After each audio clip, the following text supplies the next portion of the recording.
뭐 박원순 시장에 대한 평가 입장 엇갈리고 있고 서로가 지향하고 있는 분명히 어떤 우리 사회가 나아가야 할 방향성에 기초해서 이런 논의가 진행된다고 생각이 되고 있거든요. 이런 방향으로 나아갔어야 더 좋았을 거다라고 생각을 하기 때문에 다른 생각을 갖고 있고 그로 인해서 일부분 갈등도 빚어지고 있는 거라 생각을 하는데 기반은 그런 갈등이 있더라도 기반은 공동체 우리가 살아가는 공동체의 상식에 기반해서 이루어지는 거잖아요.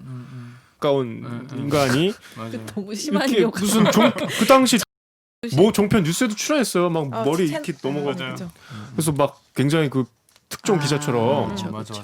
딱 안 됐다가 그런 거 있어. 맞아. 네. 추억이네. 진짜 네. 추억이에요. 추억이에요. 아련합니다. 예. 거의 뭐 돈 파티를 했구만. 돈 파티네 마지막에. 진짜. 여기부터 빡치네. 가자.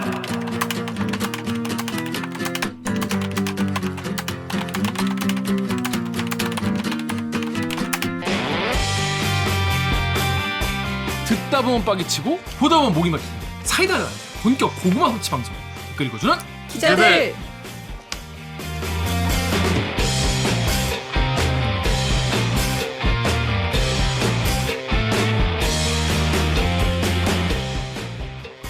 아이에게 말이 됩니까? 저비용 고퀄리티를 추구하는 사내수공업 방송입니다. KBS 기사의 누리꾼 여러분들이 댓글로 남겨주신 분노, 질책, 응원 모두 다 받아드릴게요. 반갑습니다. 저는 댓글 읽어주는 기자들의 진행자 김규하 기자입니다. 오늘 방송도 들으시다가 보시다가 이 방송 재밌다, 괜찮다, 들을만하다 싶으시면은 좋아요, 구독 버튼 한번 눌러주세요. 우리 오프닝 이거 너무 오래 쓴 것 같은데 오늘따라 갑자기? 그치. 아니 좀 다시 해주면 안 돼요? 아니 이거 좀 살려주면 안 돼요? 아니 이거 보려고 보는 사람 많아요. 없어요. 누가 이걸 보고 저 싶어서 헬스장 트레이너 이거 때문에 보신다고. 아, 진짜로. 진짜로? 다시 해줘요. 괜찮다, 재밌다, 들을만하다 싶으시면은 좋아요, 구독 버튼 부탁드리겠습니다. 4차 언론혁명은 과학입니다. 이거 빠졌네. 빠졌어요. 그래서 오기정 기자를 홀대하는 작가님. 홀대. 자, 기자님 자기소개 부탁드리겠습니다. 안녕하세요. 저는 영등포 요정 강병수입니다. 순간적으로 별명이 헷갈렸는데 지금. 뭘로 헷갈렸어? 여의도 요정 이렇게 보냈어. 아, 순간적으로. 뭐 영등포 아무거나 요정 강병수입니다. 아니. 네. 딴 생각하다. 강 기자는 계속 취재 그거 잘 하고 있는 거죠? 맥주 똑같. 지금 우리 부장보다 더 많이 쪄요. 어떻게? 뭐 다음 달에 나온다고. 다 예정입니다. 예정. 다음 달 얼마 안 남았는데. 예정이라고요. 경천 동지할 예정입니다. 진짜. 경천 동지 예정. 내가 대신 사과할게. 너무 싫겠다. 경천동치 예정. 예정이라잖아. 자, 다음 정 기자. 네, 안녕하세요. 정현욱입니다. 네. 정혁 기자 지난 주말 토요일 때 또 앵커 멘트 클로징 멘트를 또 이렇게 되게 뭐랄까 고민을 많이 했었어요. 그래가지고 여러분도 많이 이제 다들 아시겠지만은 지난 주말 이제 우리가 고 박원순 서울시장의 극단적인 선택 이후에 이걸 뭐 어떻게 우리가 봐야 되나 굉장히 막 힘들고 혼란스럽고 참담했던 그런 시간이 있었죠. 근데 그 와중에 이제 정연욱 기자가 이제 9시 뉴스 주말 앵커잖아요. 근데 클로징을 뭐 이런 내용으로 쓰려고 하는데 어떻게 생각하냐고 저한테 물어보더라고요. 가지고 이제 무슨 내용인지 보니까 이제 박원순 시장의 어떤 선택에 대한 클로징이었어요. 가지고 저는 사실 이거를 어떻게 하는지 모르겠다. 나도 판단이 안 서더라고. 근데 결국 이렇게 클로징 멘트를 했습니다. 고 박원순 시장에 대한 평가와 입장이 엇갈리는 와중에 고인의 죽음 자체를 희롱하고 조롱하는 유튜버들이 있습니다. 공인에 대한 비판과 비난은 민주시민의 권리지만 공동체를 살아가는 상식에 기반해야 한다는 것 또한 상식일 겁니다. 라고. 참 이거를 쓰면서 저는 안 할 줄 알았어요. 미리 좀 상의를 했다면서요. 그래서 난 안 할 줄 알았어. 근데 어떻게 이런 내용 써야겠다라고 생각한 뭐 이유가 다 우리 공유했었잖아요. 그 유튜브 방송 이런 게 있었더라. 전날 금요일에 올라왔던 유튜브 영상이었는데 분노를 금치 못했죠. 그렇죠.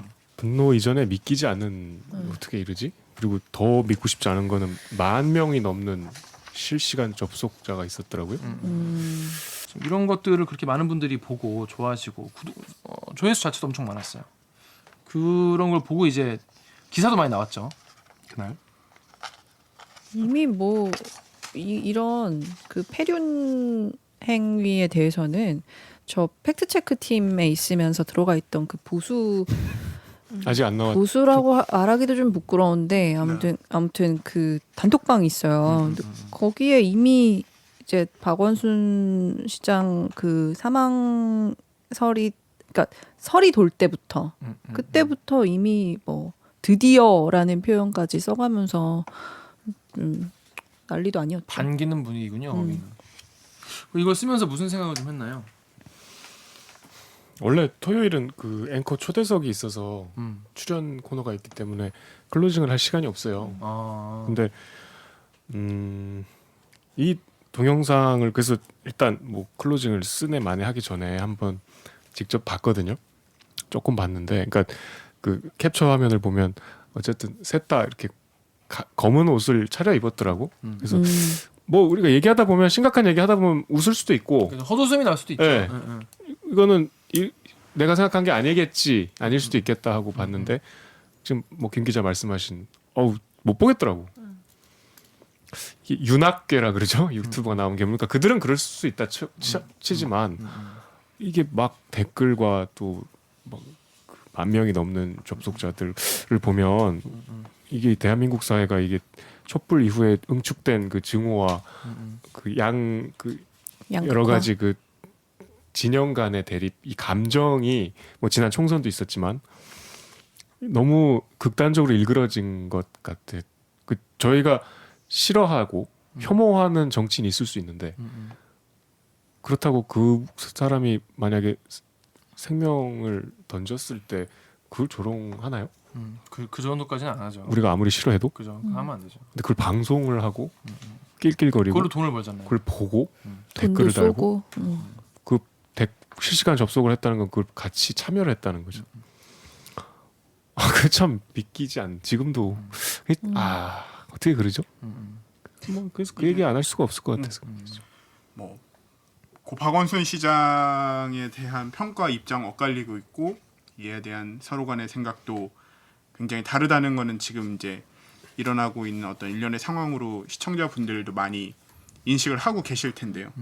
저는 이런 논란이 있는 것 자체가 이제 서로가 지향하고 있는 분명히 어떤 우리 사회가 나아가야 할 방향성에 기초해서 이런 논의가 진행된다고 생각이 되고 있거든요. 이런 방향으로 나아갔어야 더 좋았을 거다라고 생각을 하기 때문에 다른 생각을 갖고 있고 그로 인해서 일부분 갈등도 빚어지고 있는 거라 생각을 하는데 여기 뭐 연욱 선배 말한 것처럼 기반은 그런 갈등이 있더라도 기반은 공동체 우리가 살아가는 공동체의 상식에 기반해서 이루어져 있는 거잖아요.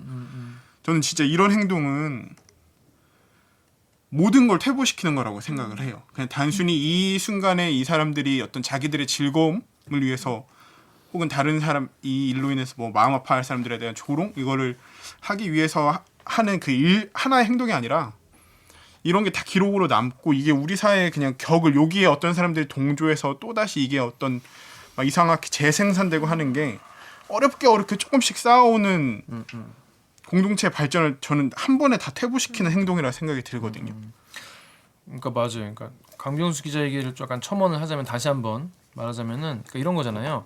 뭐 박원순 시장의 이 죽음에 대해서 이렇게 생각하는 사람도 있고 저렇게 생각하는 사람도 있고 또 고소인, 피해 호소인, 피해자 이분의 입장에 대해서도 이렇다고 말하는 사람도 있고 저런 사람도 말하는 사람이 있는데 기본적으로 생각이 다른 사람들은 보면은 이게 더 맞는 것 같아.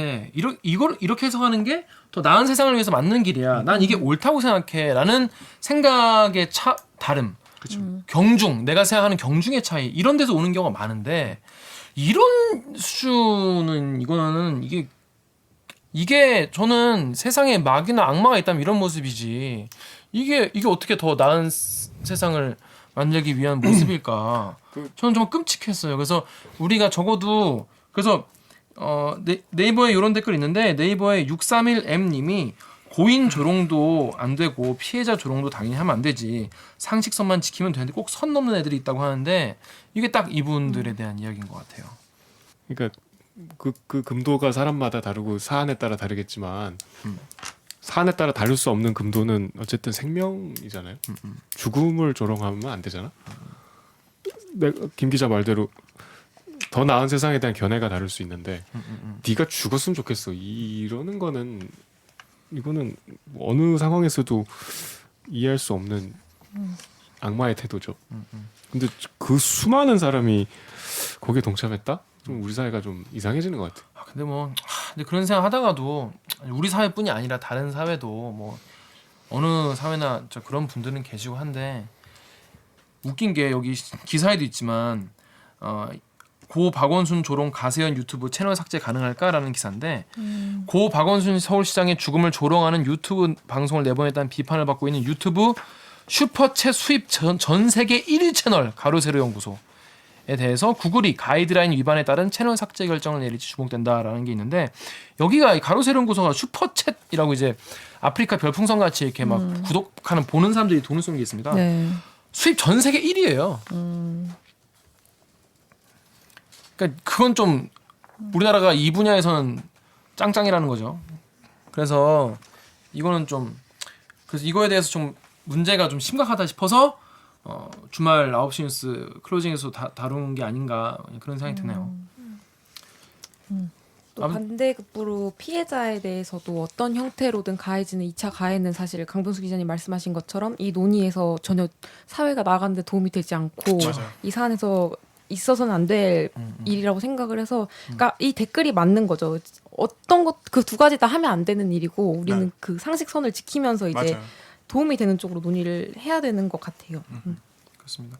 하여튼 저는 이렇게 생각해요. 이거에 대한 논의가 지금 주변에서도 많이 계시고 이제 뭐 있는 커뮤니티나 뭐 아니면 뭐 주변 사람들 얘기나 뭐 카톡 단톡방이나 되게 첨예할 텐데 가장 우리가 뭐랄까 계속 유지해야 되는 마음은 저 상대방이 말하는 게 그냥 누구를 미워서라거나 아니면 누가 그냥 막 파멸됐으면 좋겠어서 그런 건지 그러니까 혐오에서 출발하는 건지 아니면 정말 우리 사회가 더 나은 방향으로 옳은 방향으로 가는 걸 바래서 그런 생각에서 방편으로서 이렇게 말하는 건지를 같이 좀 얘기를 좀 해봤으면 좋겠어요. 그런 차원에서 얘기를 하면은 그렇게 크게 싸우지 않고 네.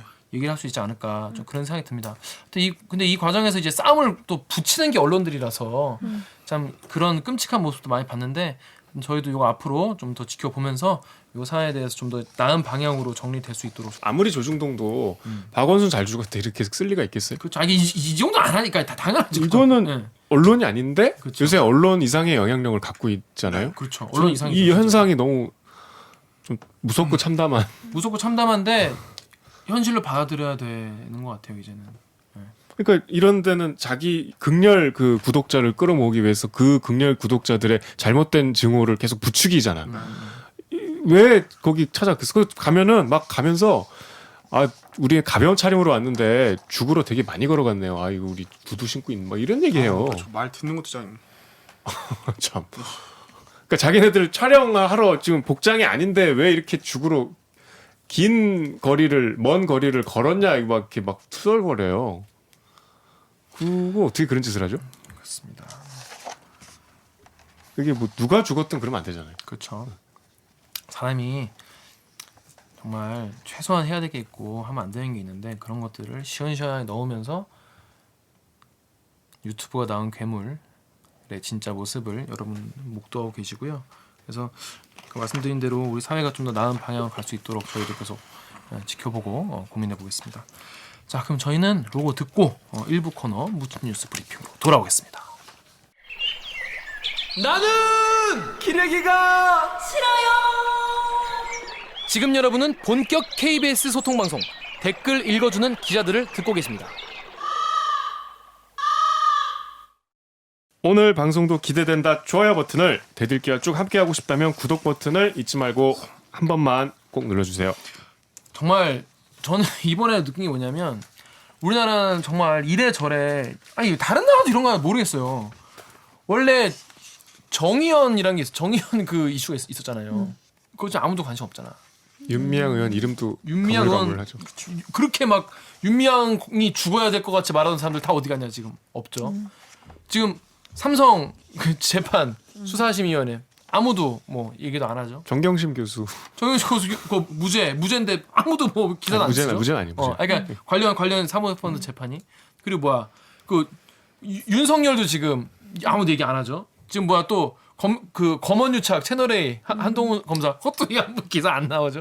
이게 와 어떻게 이렇게 매주 몇 개씩 터지나 이거를 그러니까 계속 뉴스만 들어보는 일반 시민도 이게 막 다 소화가 안 되고 판단이 안 설 정도로 정말 미친 나라다. 좋은 의미가 나쁜 의미가 같은 미친 나라다. 진짜 어떻게 이렇게 다이내믹할 수가 있나 이런 생각이 들어요. 그렇죠. 거기에 고이 묻혀있던 뉴스 저희가 두 가지를 가져왔습니다. 묻힌 뉴스? 브리핑. 핑. 빠밤. 빠밤. 진짜 어쩜 그래 우리나라 진짜 너무 신기하지 않냐? 이런 나라에서 기자를 한다는 거는 정말 복일까 버릴까? 코로나는 디폴트 값이야. 그렇지. 기본 코로나 깔고 네. 기본 코로나 깔고 계속 뉴스가 터지는데 일단 첫 번째 뉴스 정혁 기자 준비했죠? 어떤 뉴스입니까? 제목이 재밌죠. 루머의 루머. 우리 드라마 제목이죠. 네. 네. 김웅 공갈미수 사건 판결 요지 보니 7월 8일에 문예슬 기자가 쓴 디지털 기사입니다. 그렇습니다. 문예슬 기자가 쓰려면 사실은 김웅 선배의 공갈미우 사건이었어야 되는데 왜 나간 사람 뭐 잘린 사람. 그렇죠. KBS 기자였으니까. 뭐 저 선배라고 부를 가치가 없는 사람이죠. 네, 어떤 사건이었는지 다 아시겠지만 일단 모르시는 분도 계시니까 정리 좀 해주시죠.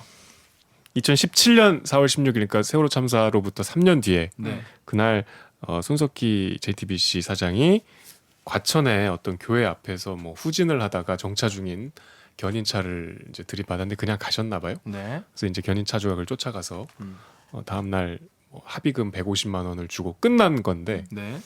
이제 루머라고 하는 거는 이 견인차주가 카센터한테 가서 얘기했어. 카센터 사장이 듣고 어떤 기자한테 얘기했어. 그 기자가 자기가 아는 다른 기자한테 얘기했어. 그 기자가 또 자기가 아는 김웅 기자한테 얘기했어. 몇 단계요? 5명이 나오니까 4번 카더라를 거친 거죠. 4번 거친 카더라 거네요. 통신을 그거를 입수한 김웅 기자가 이 팩트가 아닌 팩트를 팩트라 생각한 걸. 그러니까 이제 이 제목. 4명을 거치면서. 거치면서 동승한 젊은 여성이 있었다. 맨 처음에 얘기한 견인차 고분이 약간 그런 의혹을 제기해서 MSG를 쳐서 이제 카센터에 전달을 했대요. 그래서 이제 김웅 기자는 저희 KBS에 잠깐 몸을 담았는데 뭐 잠깐이라고 할 수는 없죠. 제가 공채 35기인데 31기예요. 그러니까 2005년 입사한 기자인데 정말 공영방송인으로서 부끄럽고 입에 담기도 싫고 선배라고 부를 수 없는 정말 흉악한 짓을 하고 쫓겨났습니다. 아니 이제 그렇게 해서 나가갖고 프리랜서 기자로 활동을 했는데 그치 어떻게 나가는지는 시청자들이 이제 모르시니까. 아주 불미스러운 사건으로 해고가 됐습니다. 네. 나가서 이제 뭐 기자가 뭐 사실 할 줄 아는 게 재주가 없잖아요. 그렇죠. 없죠 우리는. 근데 우리나라는 미국과 달리 프리랜서 기자가 별로 없잖아요. 그렇죠. 프리랜서 기자라고 하면서 뭐 사실상 흥신소에 가까운 일을 했던 것 같아요. 이제 그 당시에 이제 뭐 손석희 사장하고도 어떤 취재건으로 뭐 서로 연락 정도는 했던 모양이에요. 그 당시에 뭐였지? 인터넷 불륜 조장 사이트 애슐리 메디슨 국내 가입자들 맞아. 이런 거를 이제 제보해서 뭐 기사를 팔고 돈을 받는 게 프리랜서 기자잖아요. 그렇죠. 그 스파이더맨이 그런 기자잖아. 사진 찍고 자기 스파이더맨 자기 사진 찍어갖고 막 팔고 이랬잖아. 그런 과정에서 손석희 사장하고 개인적으로 연락을 했었대요. 근데 이제 이 꿀 정보를 입수해서 손석희가 어떤 여성과 차에 타고 있었다. 그래서 이제 그 기사 써 말어 이런 식으로 협박을 해서 그렇죠. 두 가지를 요구한 거죠. JTBC 채용. 나를 JTBC 채용해. 계속 그걸 요구하다 안 되니까 나중에 이제 2억 4천의 합의금. 2억 4천. 그런 협박을 해서 그 공갈미수가 인정이 돼서 시정을 선고받았습니다. 그때 뭐 손석희 사장이 뭐 이렇게 술자리에서 이렇게 툭툭 했는데 이거 나 폭행한 거라고. 그러니까 술자리에서 자꾸 채용을 요구했는데 막 질질 끌고 안 들어주니까 그 중간에 막 계속 카톡도 보내고 뭐 별의별 막 협박을 다 했는데 하여튼 이제 JTBC 앞에서 술자리에서 만나갖고 뭐 이렇게 하다가 진짜 김 기자 말대로 이렇게 툭툭 쳤는데 기다리세요 하고 경찰서로 자기 발로 가서 그 폭행으로 신고를 한 거야. 그래서 이제 거기에 대한 합의금을 요구한 게 2억 4천만 원이었어요. 그렇죠. 실제로 전치 3주 진단서를 받아왔는데 야, 어서 봐. 또 나중에 알고 봤더니 그 의사도 나는 그 얼굴 상태를 한 거지 상처도 발견을 못했다 이렇게 얘기를 했대요. 하여튼 뭐 듣기만 해도 영화에도 등장하지 않을 것 같은 같은 캐릭터죠. 그 재판부가 그러니까 이제 결국에는 그 당시에 가장 사람들 이제 이런 거잖아요. 그때 언론 보도가 뭐라 나왔냐면 묘령의 그 동승자 여인이 누구냐. 그래서 무슨 같이 뭐 뉴스 진행하는 아나운서다. 뭐 아니면 뭐 누구다. 뭐 엄청 추측성 막 이런 보도나 뭐 댓글이나 이런 게 엄청 많았어요 그때 그 당시에. 재판부가 이걸 보고 풍문 수준의 제보다 이렇게 얘기를 했다고 해요. 그렇죠. 그러니까 아까 말씀드린 대로 4번을 거쳤잖아요. 그러니까 이거는 제보라고 할 수도 없다. 그렇죠. 근데 이제 아까 말한 것처럼 사실 사람들이 물론 뭐 사실 이런 거에 관심이 가겠죠. 뭐 이해는 합니다. 이해는 하는데 이런 가십 같은 거에 관심이 가는 건 이해는 하는데 네이버에 AKIN 땡땡님이 문제의 동승자가 아예 존재하지도 않았다고 허참이라는 거였어요. 그렇습니다. 근데 참 루머에 루머가 맞죠. 근데 네이버에 이런 댓글도 있어요. 요거 강병수께 좀 읽어주세요. 네이버의 IAM2 땡땡땡땡님께서 기사를 날조해서 쓰네. 풍문 수준의 소문이면 손석희가 김웅이며 조주빈한테 왜 끌려다닌 건데 정의는 언젠가 밝혀지고 이 기사를 쓴 기자도 부끄러워하길. 국정농단 때부터 큰 활약을 했기 때문에 손석희 사장 개인한테도 크고 작은 협박이 되게 일상적으로 있었대요. 네. 집 그 가족에 대한 신변 위협도 느끼고. 그렇지만 우리가 김웅이 어떤 사람인지는 이게 잠깐 보면 알거든요. 저는 같이 근무를 했으니까 그냥 잠깐 스치면 알아요. 이거 어떤 느낌인지. 김웅한테 좀 약간 어떤 결과적으로 안 됐지만 노란한 셈이었잖아요. 어떤 측면에서는 저 그 부분에서 조금 좀 단호하게 처음부터 왜냐하면 김웅이 이거 기사 씁니다 하면은 그 쓰지 말아달라. 지금 뭐 JTBC 이런 사정에서 내가 어려울 수 있다 이런 식으로 좀 약간 약한 모습을 보이거든요. 왜 초반부터 끊어내지 못했을까? 조금 많이 뭐 충분히 이해는 합니다만. 그죠 아쉬웠어요. 손석희란 인물의 비교 생각해보면. 그러니까 이분은 네이버의 IM2님은 김웅 말이 맞다고 믿고 싶은 거예요. 끝까지. 루머라니까. 그러니까 정의가 밝혀져서 문예슬이가 부끄러워하고 손석희 전 사장이 김웅이나 조지배한테 끌려다닌 건 다 이유가 있다. 잘못한 걸 거다 이렇게 생각하시는 분이겠죠. 근데 이게 공인이고 많이 알려진 사람이고 또 회사의 간판이 되면 그 똥이 튀기는 거조차도 맞아. 되게 조심스러워야 되잖아. 그러니까 맞아요. 아무리 그냥 허위 사실이라고 하더라도 기사가 나는 순간 이거는 일파만파인 건데. 그렇게 걱정을 한 것 같아. 그렇죠. 네, 김웅한테 그러니까 보낸 카톡을 보면 그렇죠. 그런 걸 계속 얼마나- 이 상황에서 JTBC에 큰 타격을 줄 수 있다 이런 얘기를 계속 하거든. 그러니까 더 많은 걸 요구하는 거지. 근데 이제 그 입장에서 생각해보면 얼마나 또 다른 언론사에서 신이 나가지고 물어뜯겠습니까? 그것도 걱정이 많이 됐겠죠. 자, 그래서 말씀하세요. 항상 뭔가 보이스피싱 저희 그런 기사를 다루잖아요. 보이스피싱. 그럼 속은 사람한테 너 왜 바보같이 속았어라고 하는 댓글도 되게 많아서 그래도 이 사람은 그래도 이 상황에서 손석희 사장이 피해자인 건데 이렇게 피해자죠. 얘기하는 게 명백한 과연 피해자죠. 모르는가. 그리고 정의는 언젠가 밝혀진다 그랬는데 그 정의라는 게 뭐 여기서 말하는 정의는 대체 무엇인가? 하천 교회 앞에 동승자. 그러니까 참. 그리고 법정에 그 중간에 전한 기자.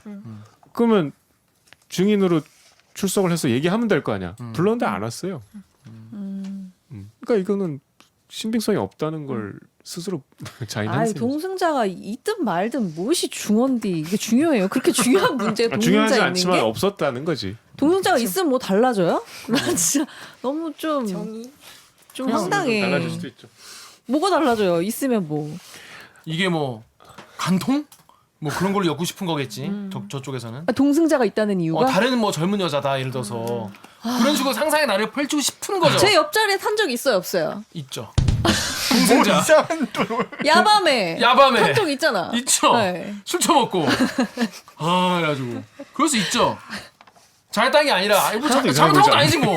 전혀 이상하지 않은 분. 이상하지 않죠. 손석희 그 느낌이 아닌데. 그 느낌이 아니야. 아무튼 그래서 일단 손 대표는 이거에 대해서 어떤 입장을 밝힌 거죠, 그래서 결국? 그러니까 최종 그 협박을 다 받고 뭐 이제 마지막으로 사내 메일을 통해서 그때 심경을 밝혔었죠. 네.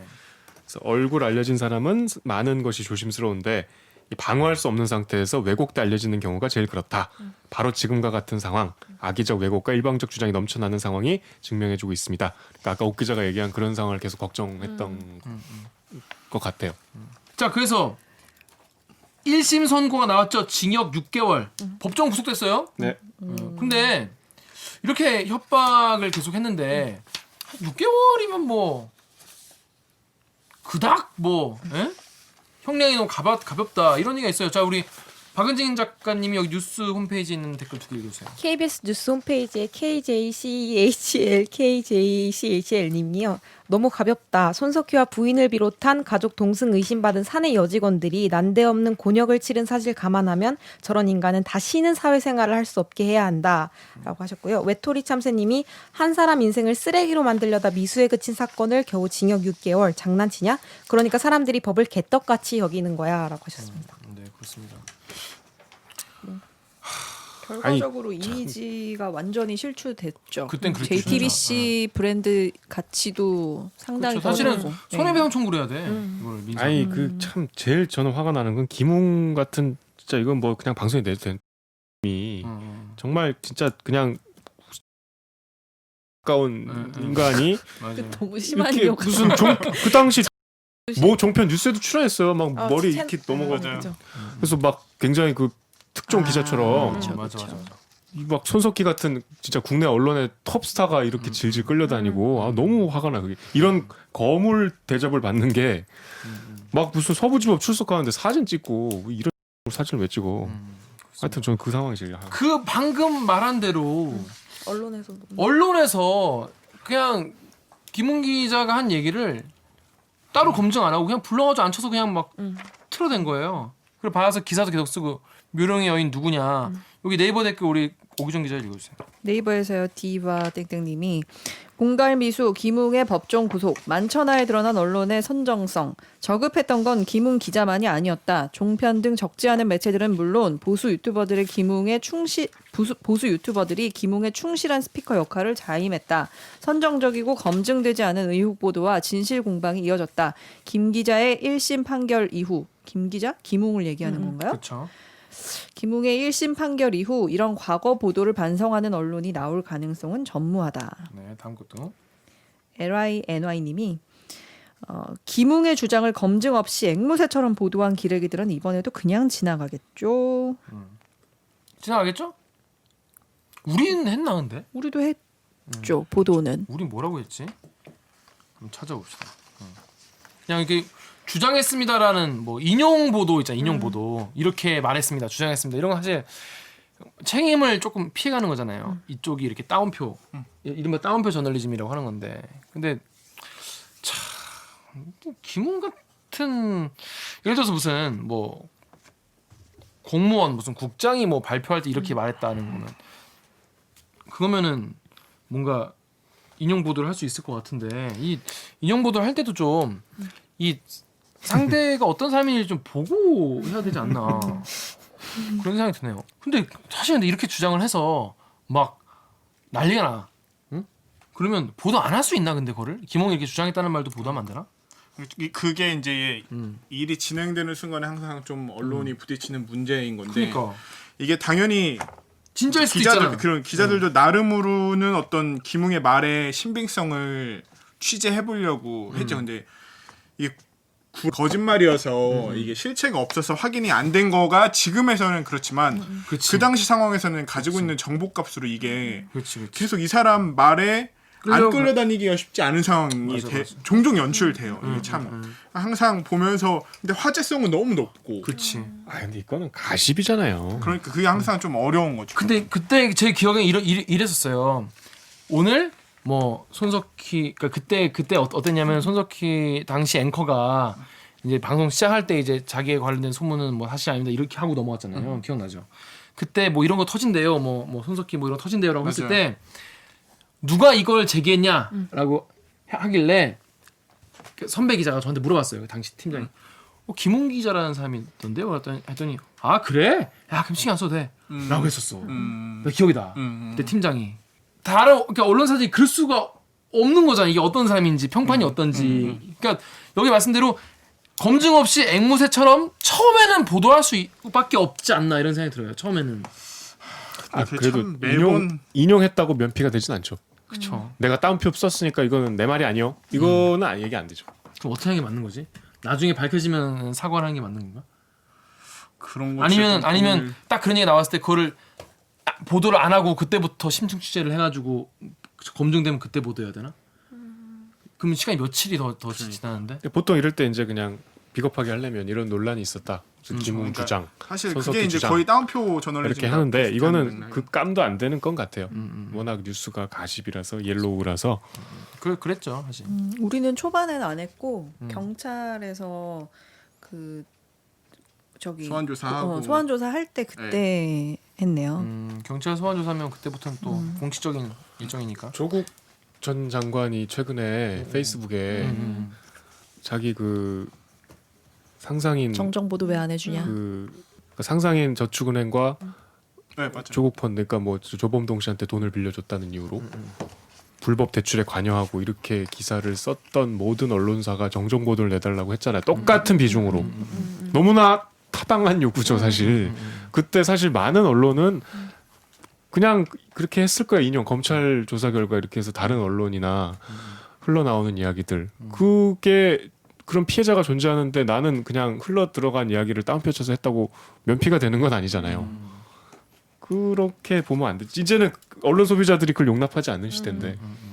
그리고 이거를 팩트 체크하는데 시간이 걸리니까 지나가 버린다고 말씀을 하셨지만 결국에 그런 얘기 진짜 많이 하잖아요. 그때 너무 빨리빨리 전달할 생각하지 말고 정확하게 맞아요. 전달을 좀 해달라고 계속해서 요구가 나오고 있으니까 참 기자들이 그 조바심을 못 견디. 그런 것 같아요. 근데 저는 개인적으로는 그러니까 이런 고민을 이거를 해야 하는 거야라는 고민을 하는 것만으로도 어떻게 보면 조금 이런 프로그램을 계속하면서 좀 생각이 많이 변하는 과정이라고 생각해요. 예전 같았으면 이거는 화제성이 있으니까 다 우리가 알고 있는 뉴스의 요건 중에 화제성이 있으니까 무조건 왜 이걸 안 해? 막 이렇게 했을 텐데 지금 생각해 보면은 사람들이 과연 이런 뉴스를 원할까에 대한 고민을 이제 스스로 조금씩 하는 거죠. 그리고 그럼 아니라면 적어도 아니었다면 우리는 그럼 어떻게 차후에라도 이 우리 보도에 대해서 책임을 져야 어떤 방식으로 져봐야 될까라는 고민을 하는 것만으로도 조금씩은 변하고 있지 않을까라고. 네, 사실 이거는 생각해봅니다. 시민들이 언론들 멱살 잡고 끌고 가는 거예요. 사실은 언론들은 이거 스스로 변할 의지가 없죠. 이게 왜냐하면 클릭 수나 어떤 광고에 더 도움이 많이 되는데 이런 편하기도 건들이. 하고. 그러니까 이런 거에 대해서 시민분들이 이거를 멱살 잡고 진짜 그런 언론에 대해서 비판하고 이런 거에 대해서 문제의식을 계속 말을 해주면 그제서야 언론이 마지못해 따라가는 꼴로라도 지금 언론 개혁이나 이런 게 그리고 되는 게 그렇게 아닌가. 계속 비판을 해주셔야지 정말 좋은 보도를 하려고 하는 양질의 언론만이 살아남을 수 있을 것 같아요. 저는 왜냐하면 계속 고민하고 우리 처음에는 이게 안 하던 방식이니까 아씨 우리 이거 기사 안 내면 물 먹은 거 아니야? 막 이런 두려움이 있을 것 같은데 기존의 관행대로라면 근데 이런 보도 안 하더라도 우리가 결국엔 살아남을 수 있어라는 그치. 내부 확신이 계속 생기면은 근데 그게 되게 무서운 게 일이 벌어지고 있을 때는 그런 생각을 못 한다는 거예요. 맞아. 모두가 그래서 다 아까 조바심이 맞아. 나고 빵 저희도 터지면. 초반에는 제 기억이 맞나 모르겠는데 초반에 안 했을 때 그 기자들 사이에서도 막 그런 얘기 많이 나오지 않았어요? 이런 거 왜 보도 안 하냐? 그리고 좀 찾아보니까 이게 그 동승자 얘기 이런 거는 뭐 중요한 얘기는 아니니까 거기보다는 뭐 취업을 알선했다든지 뭐 공갈 협박이라든지 뭐 이런 주장에 대해서 초점을 맞췄던 것 같더라고요. 그런 게 좀 있는 것 같아요. 그리고 언론이 처한 그 현실 자체가 우리가 수사기관이 아니니까 사실 이게 끝날 때까지, 그러니까 결과를 뚜껑을 열어볼 때까지 이런 보도가 맞는지 틀린지를 우리가 성찰할 수가 없어요. 불가능한 것 같아. 그러니까 이런 게 학습 효과가 생기다 보면 뭔가 좀 시스템이 마련이 되겠지만 어려운 문제인 것 같아요. 네. 근데 뭐 산불 보도도 그렇고 이제 계속해서 뭔가 지적이 나오는 부분에 대해서 바뀌고 있는 부분이 있으니까. 근데 사실 댓글 이렇게 달아주시는 분들은 그나마 언론을 믿고 뭔가 이렇게 말하면 바뀌겠지라는 기대하는 바가 있으신 분들이 있으니까 맞아요. 그런 거잖아요. 그러니까 언론이 늘 빚을 지고 있는 거죠. 그렇게 말씀을 계속해서 그쵸. 해주시는 분들한테. 제가 이렇게 얘기하면은 꼭 이런 댓글이 있어요. 야 니네가 알아서 더 잘할 생각을 해야지 왜 그거를 시민들 몫으로 떠넘기냐. 떠넘기는 게 아니고요. 여러분들이 지적이 되게 소중하다. 그런 지적이 계속 있어야 언론이 이제 반성을 하고 반성을 뭐 하는 언론만 하겠지만 이제 그런 이렇게 가는 길에 같이 있지 않겠나 이런 말씀을 드리는 거예요. 자 그렇습니다. 그렇게 해결돼서 이제 김웅 씨는 이제 감옥에 계시는 거고 항소한다 그랬죠? 재판정에서 뭐 기자로서 명예롭게 사는 게 삶의 목표였다는 를 하고 비장하게 뭐 항소 이유서라도 쓰지. 아, 진짜. 개인적인 구원이 있어요, 선배? 난 대면을 했기 때문에 나는 본 적이 없어. 그 순간을 잊을 수가 없어.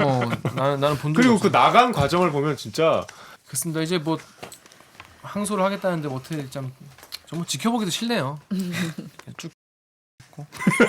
자, 다음 미친 뉴스는 우리 강병수가 준비했죠. 어떤 겁니까? 저는 206억 세금 위성정당 팀장급의 석 달 3천만 원 지급. 자, 이거 풀어서 한번 얘기해 주세요. 네, 이 세금 위성정당이라고 불렸던 당들이 있죠. 그렇죠. 미래통합당 위성정당이 뭐였지? 나 까먹었다 그거. 미래한국당. 미래한국당. 하고 더불어시민당. 여기에 들어간 세금이 206억. 이 세금이 왜 들어간 거예요? 그럼 두 개에 6억이 그러면 뭐 한 100억씩 들어갔단 얘기예요? 미래한국당에 들어간 세금 133억.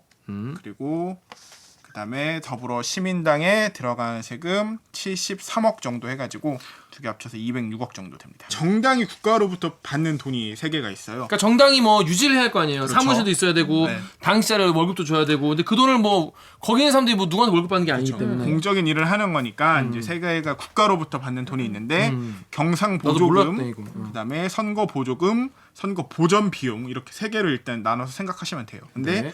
이 중에 이 경상 보조금은 매년마다 정당에 분기별로 지급되는 돈, 그러니까 매년마다 그냥 정기적으로 지급되는 돈이라고 정당 생각하시면은 그렇죠. 정당 운영비라고 생각하시면 돼요. 그럼 이런 정당은 이걸 경상 보조금을 받을 수 있는 정당이 있고 못 받는 정당이 있겠네요. 이제 의석수가 있는 정당들은 경상 보조금을 받는 거죠. 그리고 선거 보조금과 선거 보전 비용이 있는데 이거는 선거철이 되면은 선거 때가 되면은 국가가 정당한테 돈을 주는 거예요. 그러면 총선 때만? 꼭 총선 때만은 아니고 그냥 선거 때가 되면은 다 주는 네. 정당에. 그래서 이 선거 보조금이 먼저 선거가 있기 전에 돈이 많이 드니까 먼저 주는 돈 해가지고 선거 보조금이 있고 그 다음에 이제 정당이 선거를 다 치르잖아요. 네. 그러면 그거를 이제 실비정산 우리가 이만큼을 썼으니까 그거에 대해서 이만큼의 돈을 좀 다시 달라라고 쓴 돈을 후에 보전이란 게 이제 그런 거니까. 그러면 애초에 그 돈은 누구 돈으로 쓰는 거지? 선처리는 선결제는? 그 갖고 있는 돈들이 이제 자기네들이 이렇게 쌓아놓은 돈이 있을 테니까 그걸로 해가지고. 그러니까 쉽게 말해서 선거 보전 비용은 선거라는 것 자체가 국민들을 위한 공적 서비스 중에 하나잖아요. 서비스 그렇죠. 아니면 우리가 그러니까 국민들 위해서라도 하는 거잖아요. 우리나라는 헌법으로 선거 공영제라는 걸 채택을 하고 있는데 이게 이제 소위 말해서 돈 있는 사람만이 선거에 출마하고 하는 거를 방지하기 위해서 공적인 돈으로 누구나가 다 평등하게 이제 선거에 참여하고 뽑힐 수 있도록 선출될 수 있도록 공공의 돈으로 운영을 하는 거예요. 선거에 나갈 수 헌법에 있게. 보장된 권리거든요. 그런데 다만 그거 다 선거에 나온다고 이걸 다 주면 너도나도 그렇죠. 막 뭐 개나 소나 다 나올 테니까 그렇지 않게 하기 위해서 15%인가? 네, 그래서 선거 보전 비용을 받는 조건이 있는데 이제 세 가지를 이것도 나눠볼 수 있어요. 이제 지역구 당선자 또는 유효투표의 15% 이상 득표를 한 사람은 선거에 쓴 비용 전체를 다 보전받아요. 그대로 돌려주는 네. 거죠. 두 번째로 득표율이 10%에서 15%인 경우에는 반액만, 50%만. 그다음에 이거는 이제 선거 개인 후보자한테 다시 돌려주는 거고 정당에 이제 비례대표 당선인을 낸 정당에도 또 따로 돈을 주는 게 있거든요. 그래서 요번에 이제 요 문제라고 이제 우리가 지적하고 있는 거는 이 비례대표 당선인을 낸 정당들의 돈이 얼마씩 들어가가지고 이거의 내역들 어떻게 써졌는지 이러한 내역들을 이제 정보공개 청구를 해가지고 한번 추적해 본 거죠. 자, 근데 이름이 둘 다 비슷하네요. 그러니까 선거 보조금은 정당한테 니네 선거 잘 치러라고 주는 돈이라며. 네. 근데 선거 보전 비용은 그냥 내가 선거를 이렇게 치렀는데 니네 선거 잘 치렀으니까 네가 선거 때 쓴 돈을 돌려주마라는 거라며. 그렇죠. 그럼 두 번 주는 거네? 그러니까 그게 항상 지금 문제가 되고 있는 거거든요. 이중 보전이 계속 되고 있는 거예요, 실제로. 그러면 그러면 그렇게 줄 필요가 없는 거네요, 그러면. 그렇게 줄 필요가 없다고 헌재도 사실상 판단을 했고 아, 그래요? 뒤에도 나올 건데 헌재도 판단을 했고 그 정치인 스스로도 20대 국회에서도 그래가지고 중앙선거위원회에서도 이거에 대해서 고쳐야 한다. 앞에 선거 보조금을 제한 금액만을 선거 보전 비용으로 줘야 된다. 그렇지, 그게 맞지. 그쵸. 그쵸. 이런 줬는데 내용을 벌써. 어.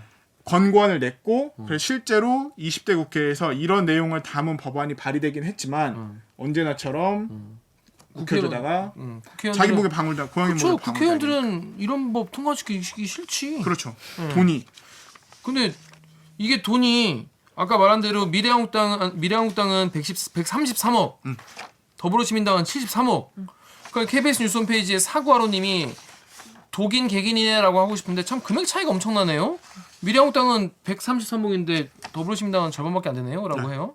자, 이번 총선에서 선거비용 보전 제일 많이 받은 데가 미래한국당이에요? 보전 금액 자체에 제일 많이 받는데 미래한국당이 왜 이렇게 많이 받은 거예요?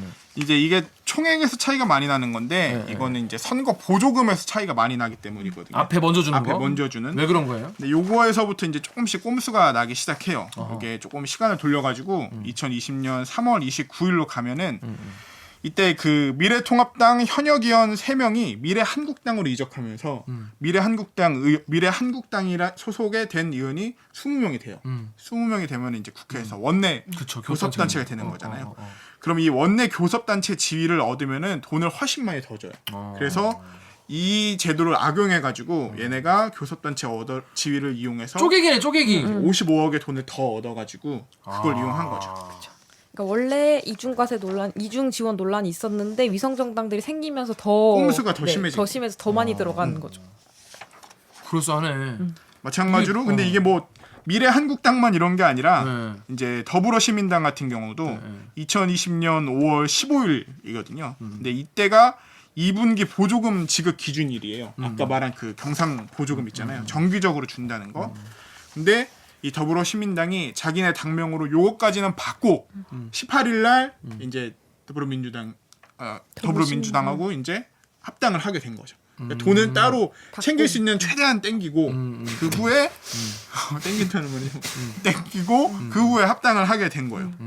시민당 측에서는 이제 회계 신고서 제출이 늦어서 15일 이후에 우리가 합당 신고서를 하게 된 거다 이렇게 말했지만 이제 외부의 눈으로 봤을 때는 야 이거 마지막까지 한 푼이라도 더 챙기려 그런 거 아니냐. 그래서 얼마 더 받았어요? 그렇게 해가지고 더 받은 게 9억 8천만 원. 9억 8천만 원. 뭐 이런 세금이 계속 들어가는 거죠.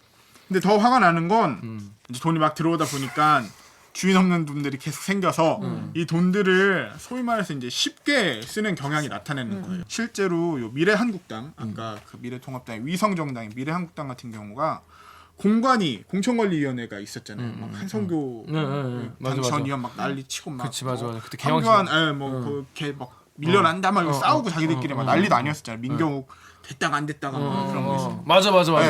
추억이네. 진짜 네. 추억이에요. 추억이에요. 아련합니다. 예.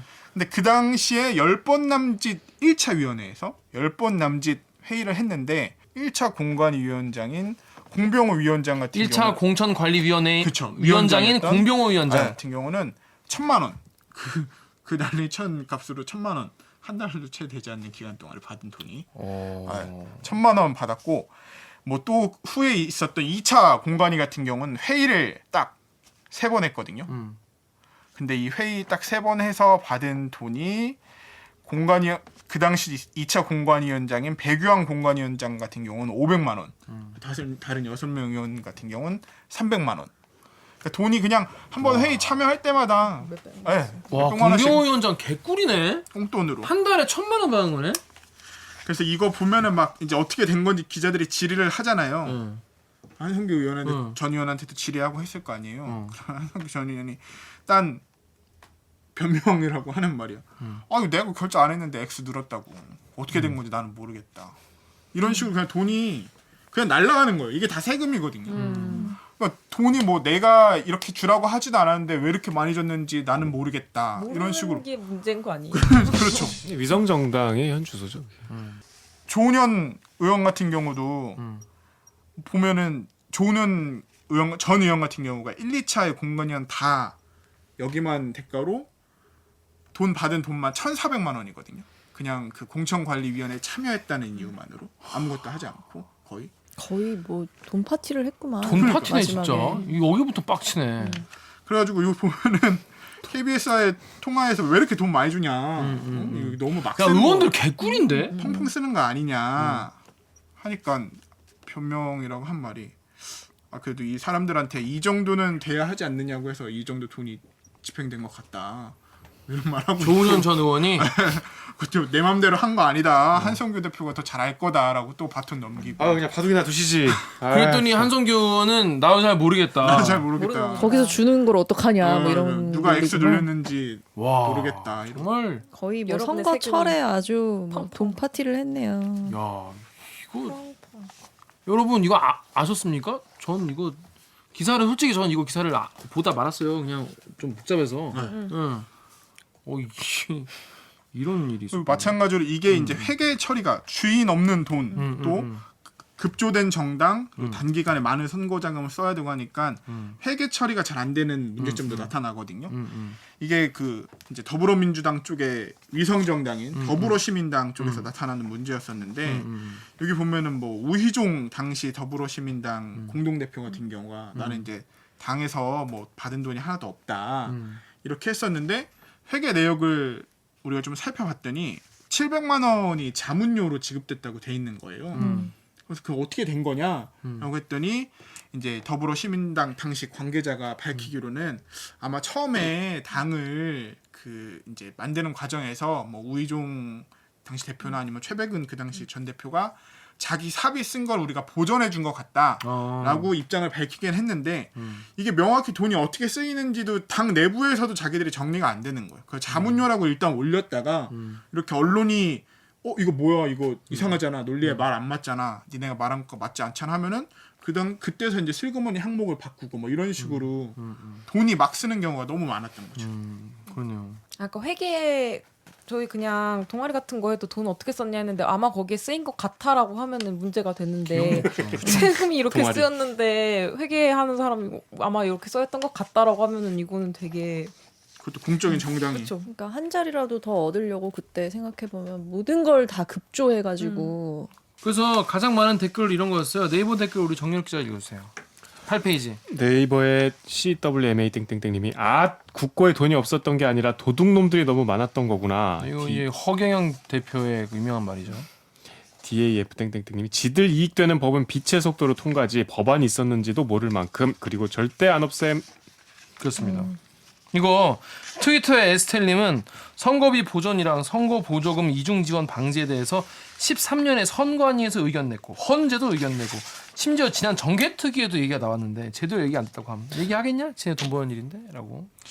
이게 2017년에 당시 정병국 당시 바른미래당 의원 그리고 박병석 더불어민주당 의원 지금 국회의장이시죠. 둘이 공직선거법 개정안 발의했는데 알고 계신 것처럼 정개특위 안건 올라갔지만 2018년 12월 6일 딱 한 차례 논의되고 완전히 사라진 거죠. 참 이런 국회의원들에게 불리한 법은 참 만들기가 어려운 것 같아요. 신기할 정도. 근데 21대에 가서 이런 이중 지급이나 이중 지원이나 이런 어이없이 이렇게 무슨 공천관리위원회 하는데 한 달에 1,000만 원을 줘. 무슨 근거가 뭐야 이거. 아무튼 이런 것들. 그만한 값어치가 있는 일을 하셨는지도 사실은 지금에 와서는 그러니까요. 잘 모르겠네요. 그 작살 났잖아. 공천위원회. 아니 그 보셨잖아요. 뭐 이건 저희의 평가가 아니라 그 그치, 당시 결과로. 어떤 혼란과 난맥성을 보셨잖아요. 그렇구나. 이런 돈을 주는구나. 난 몰랐네. 나는 왜 이렇게 국회의원 왜 이렇게 하고 싶어 하나 몰랐네. 이런 거 하면 이렇게 돈을 많이 주는군요. 그렇습니다. 개꿀. 부디 저희가 이 전반적인 정치 혐오를 불러일으키기보다는 이제 이런 관행 같은 거를 이제 고치자 이런 거를 있었다. 이제 시민들이 좀 지켜보고 있다 이런 취지에서 전달 드린 것이다라고 이해를 해주시면 좋겠습니다. 자 그럼 저희는요 1부 여기서 마무리하고 로고 듣고 2부로 돌아오겠습니다. 2부에서는 우리 또 진정한 알바끼의 대가죠. 그렇죠. 정재용 기자가 나와서 국장. 국장님을 모시고 최숙현 선수 사건을 한번 다뤄보도록 하겠습니다. 그럼 로고 주세요.